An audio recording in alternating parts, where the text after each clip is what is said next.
Well, it looks like a long college football tradition is finally coming to an end. Now that the college football playoff has taken hold, everybody is declaring that the bowl game is dead. Brett McMurphy, who's one of the sources of all the best college football gossip, is reporting that it's gone. Finito. Sayonara. Now, you still have awesome gimmicks like the Pop-Tarts Bowl, which is one of the best gimmicks I've seen in a long time. But, increasingly these days, it's looking like those bowl games are really a thing of the past. So now that teams are refusing to attend bowl games, we're starting to see a major shift in the world of reputation building in American college football. But how did these bowl games become big in the first place? And why do we call them bowl games anyway? And why are they dying? Well, stay tuned and find out. Alright, let's go back to 1880. That's the year that Walter Camp's rule suggestions slowly made their way into football. As described in classic books like this old 100 Years of Football printed in 1969, the game was basically rugby way back in the beginning. Rugby itself was actually a collection of numerous games from numerous old British private schools, all of which were generally called football. And so all of this means that American football is actually closer to the original football than soccer, believe it or not. I love talking about this. I talk about it too much, I know. But you got to be careful when you explain this to your British friends because you might start World War III. So by 1880, the ball looked a little bit more like today's football, though it was still pretty large and hard to handle. Now the game was also spreading, as you can see in this listing of football teams from Wikipedia, but notice that the Ivy League schools were the most prominent. Yale and Princeton were both undefeated that season. They played the biggest game of the season against each other on Thanksgiving, the final game of the season, at the Polo Grounds in New York City. Now this was the last game of the season. It was played in a snowstorm, and this was the sort of game that hardcore fans of the sport would love watching in the years to come. In the end, the game was an incredible defensive struggle. The final score was 0-0, which meant that no team won, even though both teams purposely gave up a lot of safeties. So back then, safeties didn't count for any points, and they were more of an offensive strategy than anything else. That's a really complicated subject, and I won't go into too much depth there. The reason, though, that I bring this up is because football's biggest games were played on neutral sites from the very beginning.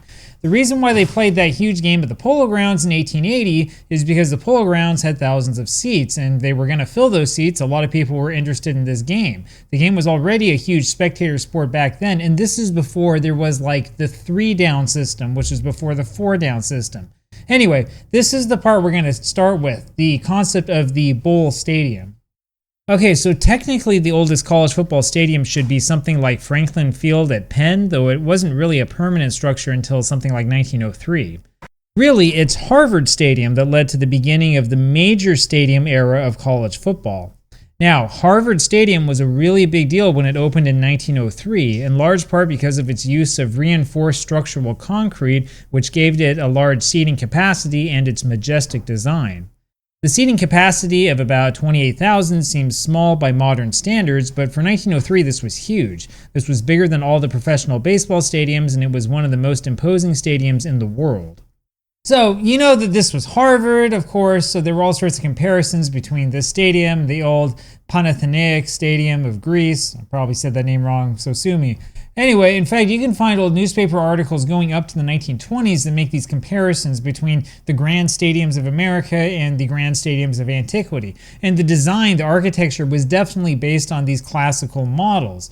And it's clear that they wanted you to think of something that was grand, like this is the American Olympics or something like that. But of course, it wasn't a bowl yet. This stadium at Harvard was just a horseshoe.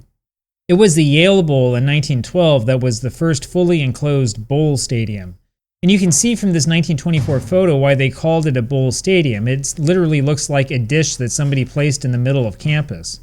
Of course, the newspapers all praised the stadium, especially since it had the capacity to seat an amazing 70,000 spectators when it first opened. There was a report at the time that it could be expanded to a capacity of 100,000 after plopping a so-called steel superstructure on top of it, though I don't think that ever actually happened. But this gives you an idea of just how massive a structure we're talking about. All right, I need to make something really clear here, and I've talked with people about this elsewhere. So, if you're not 100 years old, or if you're not like a geek like I am, you don't remember a time when the Ivy League schools like mattered in football, right?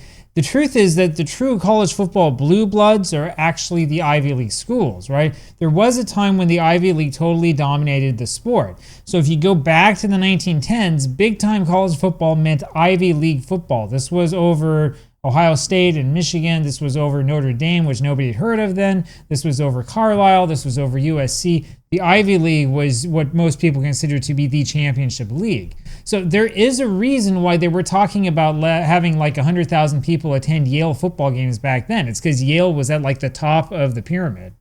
So maybe the capacity was exaggerated. The Boston Globe said that it could only seat 61,000. But regardless, these grainy old photos give you an idea of just how imposing the stadium was.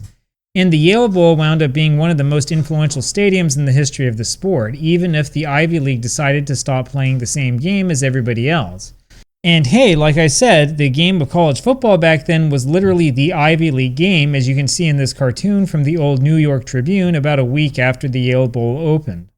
So I know already what you're thinking, right? Because you're smart, right? You're thinking, well, what about the Rose Bowl, right? Didn't they start the Rose Bowl back in 1902? They did, and yes, that was before these stadiums opened, but it was not called the Rose Bowl back then.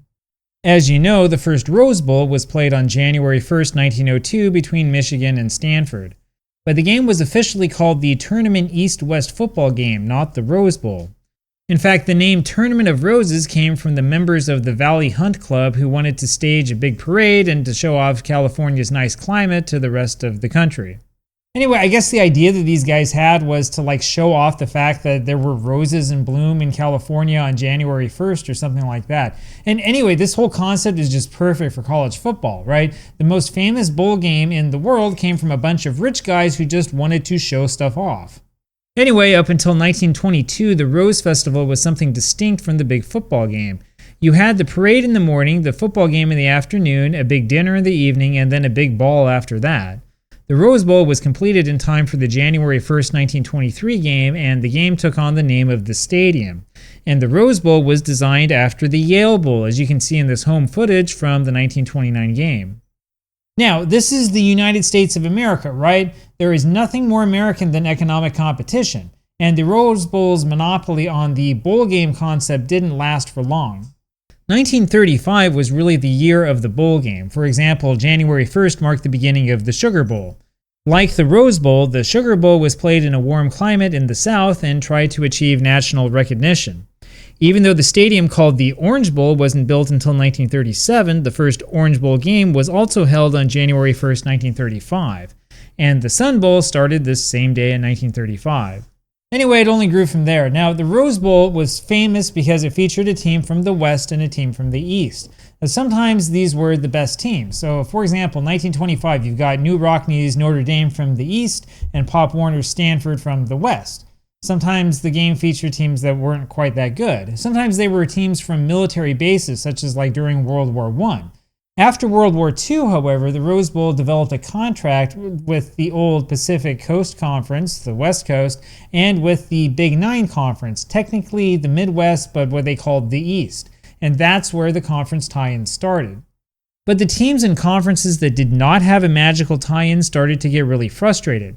So, for example, Wyoming barely slipped by the University of Texas El Paso on November 18, 1967, giving Wyoming an undefeated season. The Cowboys had a 14-game winning streak, which was the longest in the country. Wyoming faced a 3-loss LSU team in the Sugar Bowl and lost on national television 20-13. Wyoming won the Western Athletic Conference again in 1968, but lost 3 times, and they had no invitation from any bowl game. Arizona State then won the WAC in 1969 with only 2 losses, but that wasn't impressive enough to get a trip to any bowl game. And then in 1970, an undefeated Arizona State team ranked 8th in the country could only get an invitation to the Peach Bowl, which was considered to be one of the lesser bowl games at the time.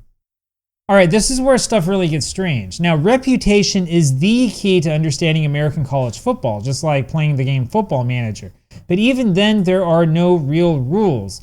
Some bowl games were more equal than others, but the contracts behind these games meant that the really good teams that were outside the blue blood conferences couldn't get bowl game invitations, and so Arizona State decided to take matters into its own hands. So in 1971, the Fiesta Bowl became yet another official bowl game and was originally designed to give the Western Athletic Conference champion an automatic bowl bid. And this is honestly where the floodgates really opened. In the 1980-81 season, for example, there was a total of 15 different bowl games, not an overwhelming total, but already kind of hard to keep track of. There were 19 in the 1990-91 season, that's the season that had a split national championship. In the 2000-2001 season, there were 25 bowl games, which is honestly more than a normal person can watch. And in 2010-2011, we were up to a whopping 35 bowl games. And the number of games continued to escalate from there. So for example, last year, right, we're talking 2024-2025 bowl season, we had 68 games. 68 games. That means that just about any team with a winning record went to a bowl game, provided that they were so-called bowl eligible, and I don't even know what that means these days. But think about this, right? So back in 1969, not that long ago, Arizona State only lost 2 games all season and won the Western Athletic Conference. But they were deemed not good enough to actually compete in a bowl game. It got to the point where they had to start their own bowl game. Meanwhile, in 2024, you had bowl games like the Crampton Bowl between South Alabama and Western Michigan, 2 teams that are from, like mid-tier type conferences that you probably have never heard of. Both teams had 6-6 records. You see what I'm talking about? So is there any wonder that we're looking at the death of the bowl game? So the problem is that playing in a crappy bowl game winds up being a money-losing prospect for schools. Kansas State, for example, probably wouldn't sell enough tickets to excite its fans over a token bowl game appearance after a lousy 6-6 season in 2025, so for Kansas State, attending a bowl game would lose money. In fact, one of the reasons you can see crazy gimmicks like all the Pop-Tart stuff is because it gives fans an incentive to, actually watch the game. You've got to add on that the head coach carousel exists. This has become an unfortunate feature of the college football offseason and means that it can be kind of risky to go to a bowl game because you might not have your head coach. And you've also got to worry about whether players will actually agree to play in the games, especially since they might risk injury and the end of what could be a professional football career. But the biggest reason for the death of the bowl game is the college football playoff. And if this crazy thing expands, and it looks like it really might expand, you're going to see the era of competing bowl games come to a complete end. For most teams, the ultimate goal these days is to make it into this group of 12 teams, not to go to California or Florida for a holiday and a little football game on New Year's Day. Like it or not, the big media and sponsor money is all going toward these playoff games because these are the games every single college football fan in the country will actually watch. And if the fans aren't there because the game isn't important, the money simply is not going to be there, and that means that the bowl games will start to die off. So what do you think? Is the death of the bowl game upon us or not? And if it is it a good thing or a bad thing? I really do think that this depends on your perspective, right? It's sad to see tradition end, sure, but honestly, this was a garbage tradition to begin with. It was always exclusive, and it was exclusive for reasons back then that really made little sense. And at the same time, if you're going to make the college football postseason like a big tournament, you probably should change the rules to make it more inclusive, right? But should we have a 32-team tournament, or is that overkill? Should we keep calling this game in the tournament the Rose Bowl and this game like the Fiesta Bowl or whatever, or is that just stupid? Let me know what you think down in the comments.